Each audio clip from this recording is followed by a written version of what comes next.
Mason grinned as the can of blue paint slipped from his hand. It wasn't an accident. The thick splash exploded across the navy blazer hanging from my bedroom door, dripping down the matching skirt I'd spent 3 years saving to buy. "Oh," he said with a shrug, "guess your fancy interview outfit isn't so fancy anymore." I rushed toward the suit, grabbing the sleeves before more paint soaked through. "What did you do?" I whispered. Mason laughed. "Relax, it's just clothes." My mother appeared in the hallway before I could answer. "What is all this yelling?" I pointed at the ruined suit. "He poured paint all over it. My scholarship interview is tomorrow morning." She looked at the dripping jacket for barely a second before folding her arms. "So?" I stared at her. "So," I repeated. My father looked up from the television in the living room. "Enough drama, Vanelle. He did this on purpose." Mason smirked. "Can you prove that?" Dad shrugged. "If you're really smart enough for law school, a stained jacket shouldn't matter." Mom nodded in agreement. "And stop acting like a victim. You're exhausting." 3 people. 1 ruined future. And somehow, I was the problem. I carried the dripping suit back into my room, while Mason laughed loud enough for me to hear through the closed door. I closed the lock as quietly as I could. There was no point crying where they could hear. That navy suit wasn't expensive. Most people would have walked past it without a second glance. But to me, it represented every extra shift I'd worked at the county courthouse after graduating college. Every lunch I'd skipped. Every weekend I'd spent filing records instead of going out with friends. I only owned 1 professional outfit because application fees, LSAT prep books, and household bills always came first. Household bills. Not because I had to pay them. Because my parents always reminded me that family helps family. For years, I'd handed over part of every paycheck, while Mason somehow never seemed to owe anyone anything. If the washing machine broke, I contributed. If the electric bill increased, I contributed. If Mason wanted a newer phone, somehow everyone tightened their budget except him. Whenever I questioned it, Mom would smile and say, "He's younger. You'll understand one day." I never did. Now the one thing I'd bought entirely for myself hung over the bathtub, while cold water ran across permanent streaks of blue paint. I scrubbed until my hands ached. Nothing changed. Around 2 in the morning, I finally held the jacket under the bathroom light. The stains had faded. They hadn't disappeared. I barely slept. By sunrise, I pressed the damp suit anyway. Missing the interview would guarantee failure. Showing up stained at least gave me a chance. During the drive to the university, my parents never texted. Neither did Mason. Not one of them asked whether I made it safely.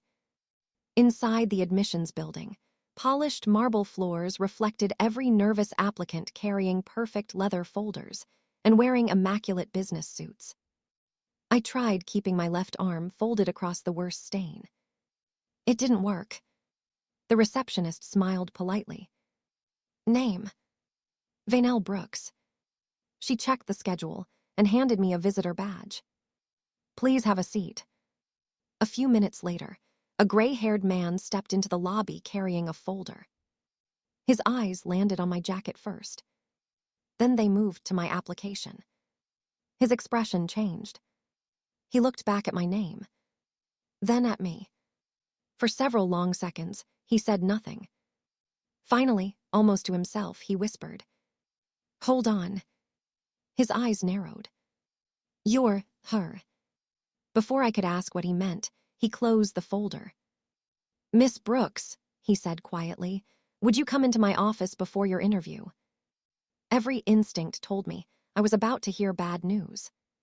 People weren't usually pulled aside before scholarship interviews unless there was a problem with their application.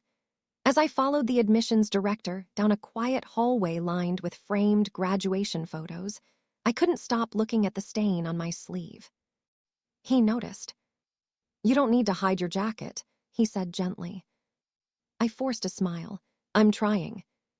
He opened the door to his office and motioned for me to sit. I'm Daniel Whitmore, Director of Admissions. Nice to meet you. I hope this doesn't alarm you. Your interview is still scheduled. I let out a breath I hadn't realized I was holding. Then, why am I here? Instead of answering immediately, he studied my application again. Can I ask you a few personal questions?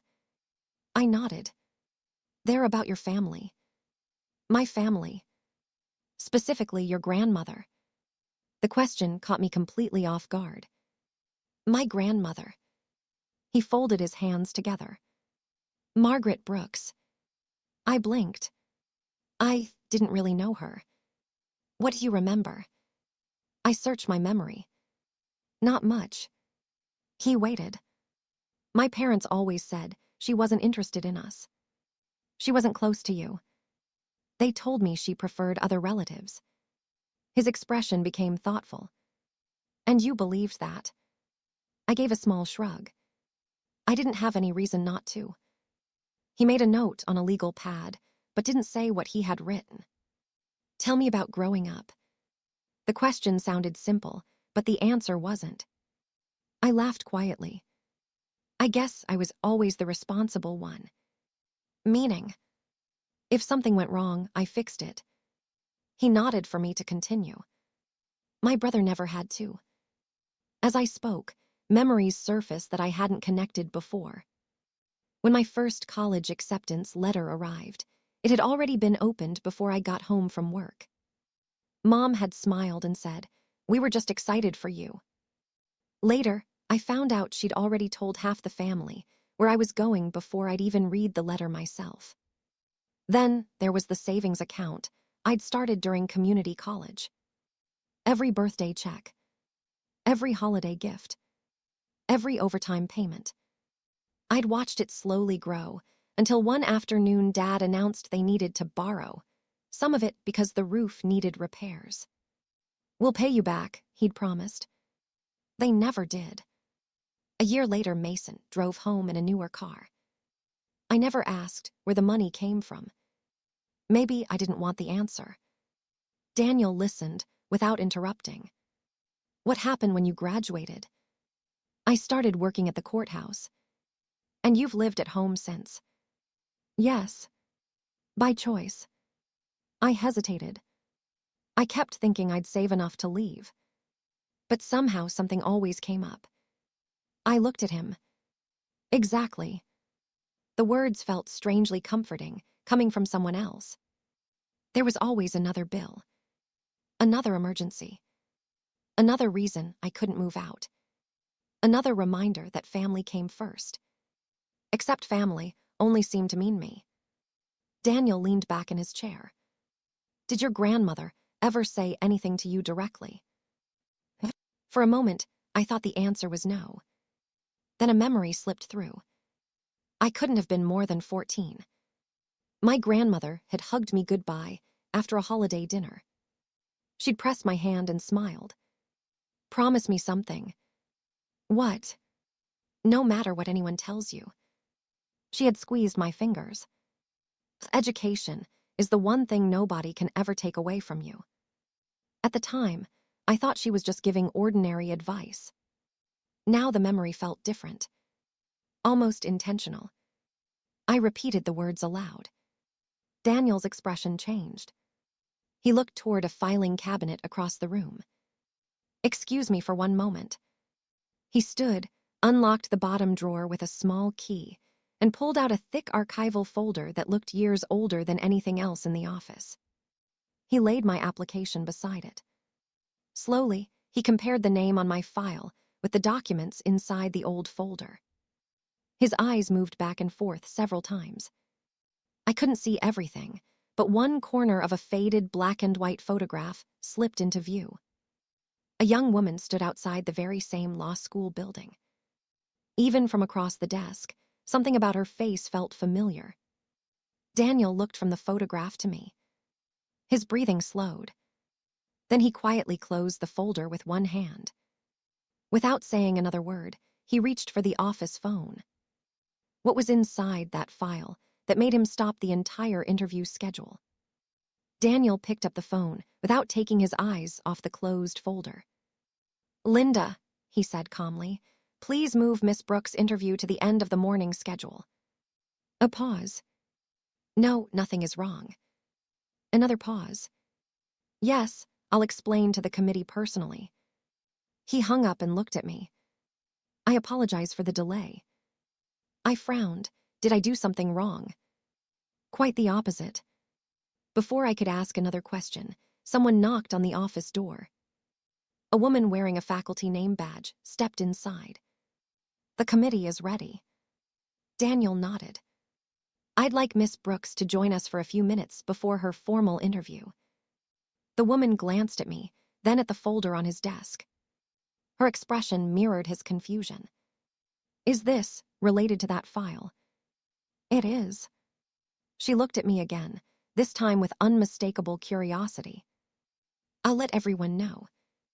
As she left, I could hear quiet voices gathering in the hallway. Within minutes, I found myself walking behind Daniel through the admissions building instead of toward the interview rooms. Applicants waiting outside noticed. One whispered, "Is she in trouble?" Another said, "Why are they taking her upstairs?" I wished I knew. The conference room doors opened, revealing 6 scholarship committee members seated around a polished table. Conversations stopped as I entered. Daniel introduced me. "This is Vanelle Brooks." Several committee members exchanged quick glances. One older professor slowly repeated my last name. "Brooks." Daniel placed the archival folder in the center of the table. "I believe we've finally met someone we've been hopping to find." My heart started pounding. "I don't understand." "You will." He opened the folder carefully, removing an old graduation photograph. The young woman I'd glimpsed earlier smiled confidently at the camera, dressed in a simple dark suit, a law degree in her hands. Daniel slid the photograph toward me. "Do you recognize her?" I stared for several seconds. The eyes. The smile. The shape of her face. My voice caught. "She looks like me." Daniel nodded. "She should." He smiled gently. "That's your grandmother." I looked back at the photograph. My grandmother never showed me this, because she probably never had the chance. Another committee member opened a second file containing newspaper clippings. One headline read, "Local attorney Margaret Brooks receives State Justice Award *." Another showed her speaking at a legal aid fundraiser. Another pictured her mentoring young law students. I looked from one article to another. This can't be right. It is. My parents told me she barely worked. They also said she struggled financially after retirement. Daniel shook his head. Neither statement is true. The room fell silent. He continued carefully. Margaret Brooks graduated from this law school with highest honors. He tapped the photograph. She became one of the most respected attorneys of her generation. Another committee member added, "She dedicated much of her career to helping students from difficult family circumstances." I couldn't stop staring at the articles. Everything I'd believed suddenly felt unstable. "My parents said," I began quietly. Daniel finished the sentence for me. "That she left very little behind." I nodded. He took a slow breath. "Miss Brooks, the scholarship you're interviewing for today exists because of your grandmother." For a moment, I thought I'd misunderstood him. "I'm sorry, what?" "This scholarship was established through her donation to the law school." The words echoed in my mind. Donation. Scholarship. Grandmother. Nothing fit with the story I'd been told my entire life. "If that's true," I whispered, "why didn't anyone ever tell me?" Daniel's expression softened. "That's a question I've been asking myself for years." Before I could respond, he closed the folder again. "There is another reason I needed to speak with you." Hope rose in my chest. What is it? He glanced toward the interview room. Not yet. He stood. You've worked too hard to let anything distract you now. The interview that followed felt completely different from what I'd expected. No one mentioned my stained jacket. No one treated me with pity. Instead, they asked about perseverance, responsibility, and why I wanted to study law. When one professor finally glanced at the blue stain on my sleeve, I decided not to hide it anymore. My family tried to stop me from being here, I said honestly. I almost stayed home this morning. The room grew quiet. But if I let someone else's actions decide my future, then they would have won before I even walked through the door. Several committee members exchanged thoughtful looks. Daniel gave the smallest nod. When the interview ended, he reached into the archival folder one final time. He removed a thick sealed envelope with my name written neatly across the front. He placed it in front of me. This, he said quietly, has been waiting for you for years. My hands trembled as I turned the envelope over. The paper had yellowed with age, but my name was written in dark blue ink. Vanelle Brooks. Not to the Brooks family. Not to whom it may concern. Just my name. I looked up at Daniel. Who wrote this? I think you'll recognize the handwriting once you see it. Carefully, I broke the seal. Inside wasn't just one letter. There were several. Some were folded neatly. Others were clipped together with legal documents. The first page began simply. My dearest Vanelle, asterisk. I don't understand why you haven't answered any of my letters. I stopped reading. What? I looked at Daniel. I've never seen this before. I know. I continued. I've sent tuition assistance twice this year and haven't heard whether it arrived. Your parents keep assuring me you're busy with school, but I wanted to hear from you myself. My throat tightened. Tuition assistance. There had never been any tuition assistance. I turned to the next letter.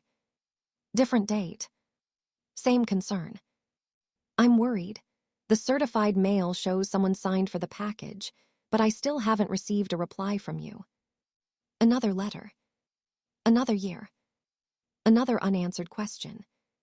Each one became more anxious than the last. If something is wrong, please contact Mr. Harold Pierce immediately. He has all the documents concerning your educational trust. I looked up again. My grandmother thought I was ignoring her. Daniel nodded slowly. Yes. I wasn't. I know.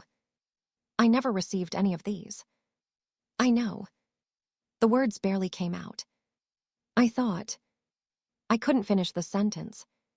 For years, I'd believed my grandmother simply hadn't cared enough to stay in touch. Now every letter told the opposite story. She had been trying to reach me. Again. And again. And again. I opened the folder beneath the letters. Inside were bank statements, trust summaries, and copies of certified mail receipts. One document immediately caught my attention. Educational Trust Beneficiary, Vanelle Brooks. I stared at the page. This has my name. It always did, Daniel said quietly. The trust records showed yearly distributions designated for educational expenses. Tuition, books, housing, application fees. Every payment had been authorized. Every payment had been sent. Yet I had never received a single dollar. Another packet contained certified mail records. Each envelope had been delivered to my parents' address. Every delivery included a signature confirming receipt. The signature wasn't mine. It belonged to Richard Brooks, my father. Another receipt showed my mother's signature. Another. Then another. Year after year. I felt physically sick. The money. I whispered. My parents received it. Daniel didn't answer immediately. Instead, He slid one final document across the table. This is why your surname caught my attention. It was a memorandum from years earlier. Daniel's own signature appeared at the bottom. I helped organize this scholarship after your grandmother passed away, he explained. She spoke often about a granddaughter she believed would someday study law. He looked directly at me. When no one ever contacted us about the trust, we assumed you'd chosen another path. I shook my head. I didn't even know it existed. I believe that now. Everything suddenly fit together. Every time I'd wanted to enroll in an LSAT preparation course, my parents claimed money was tight. Every time I'd talked about moving closer to a university, another family emergency had somehow appeared. Every overtime paycheck I'd earned disappeared into household expenses, while they insisted there was never enough. It hadn't been bad luck. It hadn't been unfortunate timing. There had been money. Money specifically intended to give me a future. They had simply made sure I never knew. The blue paint on my jacket flashed through my mind. It wasn't about the suit. It never had been. It was one more attempt to keep me exactly where they wanted me, working, paying bills, doubting myself, and believing I couldn't leave. I reached for the business card tucked into the folder. Harold Pierce, attorney at law. My grandmother's attorney, I asked. Daniel nodded. He kept the original records. If anyone can help you untangle this, it's him. I stepped into the hallway and dialed the number. A calm voice answered. Law offices of Harold Pierce. My name is Vanelle Brooks. There was a brief silence. Then the receptionist's tone changed. One moment, please. Seconds later, an older man's voice came on the line. Miss Brooks. Yes. This is Harold Pierce. I've just learned about an educational trust my grandmother created. Another pause. I was beginning to wonder if I'd ever receive this call. My heart pounded. Do the original records still exist? They do. So, this can actually be proven. It can. I leaned against the wall, barely able to steady myself. For years, I thought my parents were simply struggling financially. I'm afraid, he replied carefully, the records tell a very different story. We arranged to meet the following morning. As I thanked him and ended the call, relief began mixing with something else. Resolve. For the first time in my life, I wasn't trying to survive what my family had done. I was preparing to confront it.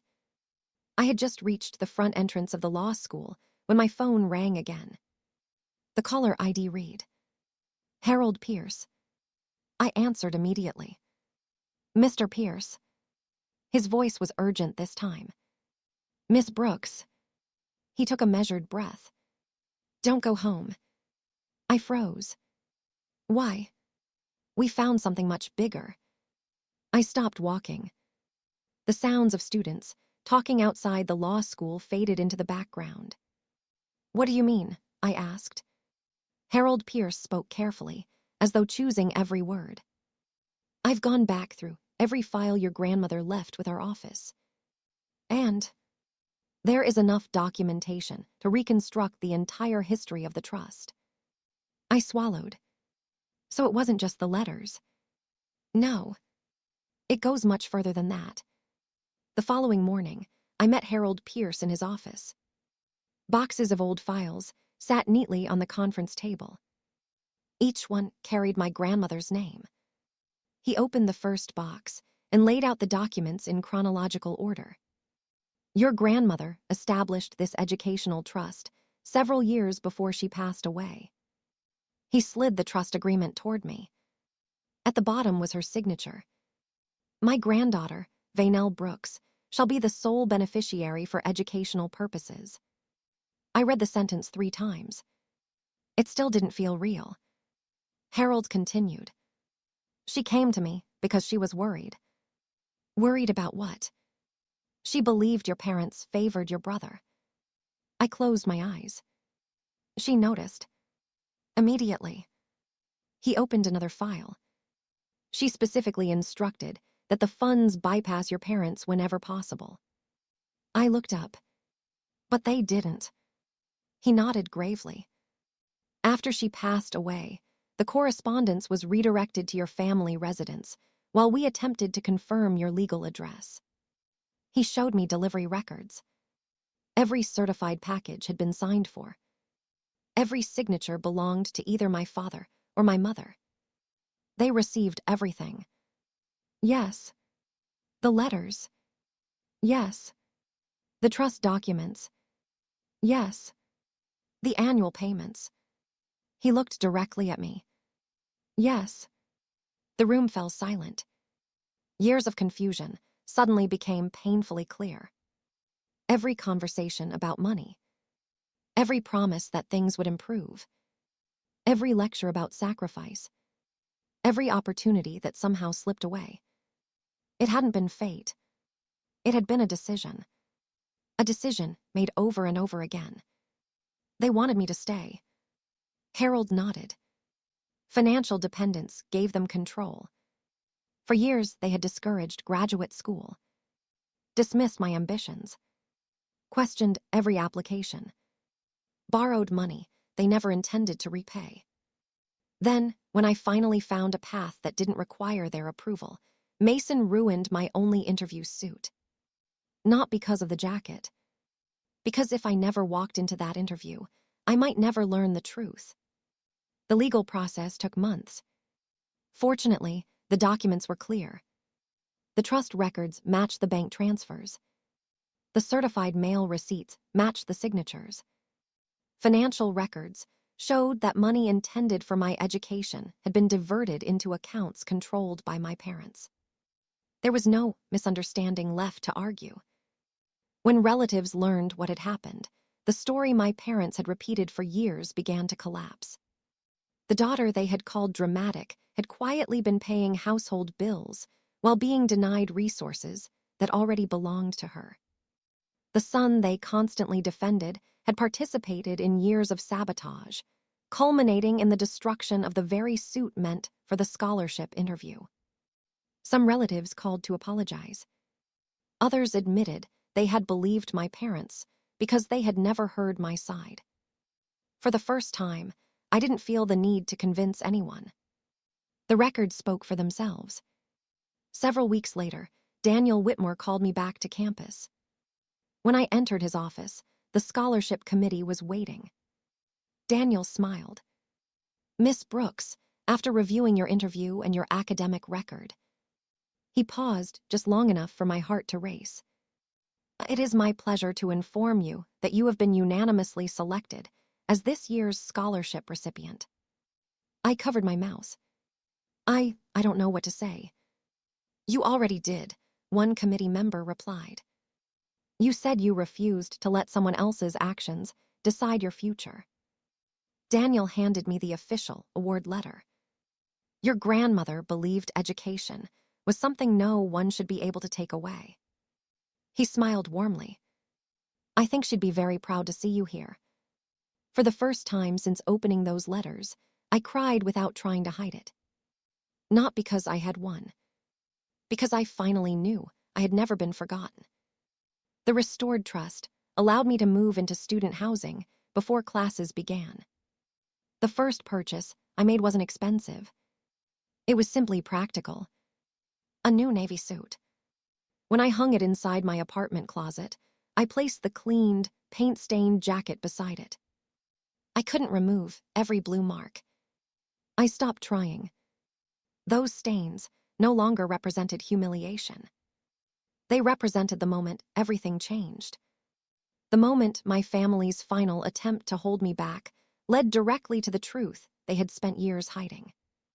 Months later, I returned to the law school, not as an applicant, but as a volunteer helping scholarship candidates check in for their interviews. One nervous student apologized for wearing an old blazer. I couldn't afford anything better. I smiled. "You don't have to explain." I remembered exactly what it felt like to believe people would judge the clothes before the person. They never did. not the people who mattered. As I walked past the admissions office, I noticed a framed photograph on Daniel Whitmore's bookshelf. My grandmother stood outside the same building decades earlier, smiling with her law degree in her hands. Beside it sat another frame. My scholarship announcement. 2 generations, connected by the same dream. One nearly stolen. The other finally fulfilled. The suit they tried to ruin only stained the fabric. Everything they stole from me eventually found its way back to its rightful owner.